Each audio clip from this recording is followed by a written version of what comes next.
ईश्वर ने योना से बात की। उसने योना को निनेवे शहर जाने को कहा। योना को यह पसंद नहीं आया। निनेवे के लोग बुरे थे। योना ने ईश्वर की बात नहीं मानी। वह भाग गया। योना एक जहाज पर चढ़ गया। वह दूर देश जाना चाहता था। ईश्वर ने एक बड़ा तूफान भेजा। समुद्र उफान पर था। जहाज टूटने वाला था। नाविक डर गए थे। नाविकों को पता चला कि योना वजह है। उन्होंने उसे समुद्र में फेंक दिया। एक विशाल मछली ने योना को निगल लिया। योना मछली के पेट में था। वह 3 दिन और 3 रात वहां रहा। यह एक चमत्कार था कि वह जीवित था। योना ने अपनी गलती मान ली। उसे एहसास हुआ कि उसे ईश्वर की बात माननी चाहिए थी। उसने ईश्वर से प्रार्थना की। उसने ईश्वर से क्षमा मांगी। योना ने वादा किया कि वह अब उसकी आज्ञा मानेगा। ईश्वर ने योना की प्रार्थना सुनी। सेक्शन 5, दूसरा मौका, निनेवे की ओर प्रस्थान। ईश्वर ने मछली को योना को बाहर निकालने को कहा। मछली ने योना को सूखी जमीन पर उस्पित कर दिया। ईश्वर ने फिर से योना से बात की।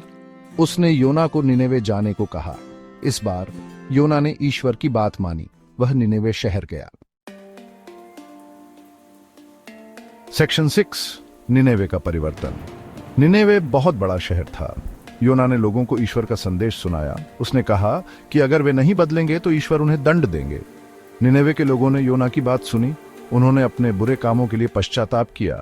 उन्होंने ईश्वर से क्षमा मांगी। सेक्शन 7, योना का क्रोध और ईश्वर की शिक्षा। योना को गुस्सा आया। वह चाहता था कि ईश्वर निनेवे को दंड दे। ईश्वर ने योना से बात की।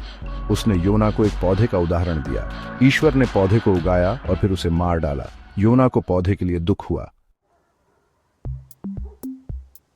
सेक्शन 8, दया और क्षमा का पाठ। ईश्वर ने योना से कहा कि उसे निनेवे के लोगों पर दया करनी चाहिए। ईश्वर ने उन्हें बनाया था। ईश्वर दयालु और क्षमाशील है। वह सभी को क्षमा करना चाहता है जो पश्चाताप करते हैं। योना को यह समझ में आ गया।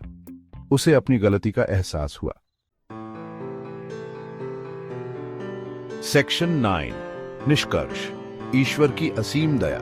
योना की कहानी हमें सिखाती है कि ईश्वर हमेशा हमें दूसरा मौका देता है, भले ही हम कितने भी बुरे क्यों ना हों। हमें ईश्वर की आज्ञा माननी चाहिए। हमें दयालु और क्षमाशील बनना चाहिए। ईश्वर हमसे प्यार करता है। वह हमें हमेशा माफ करने के लिए तैयार है।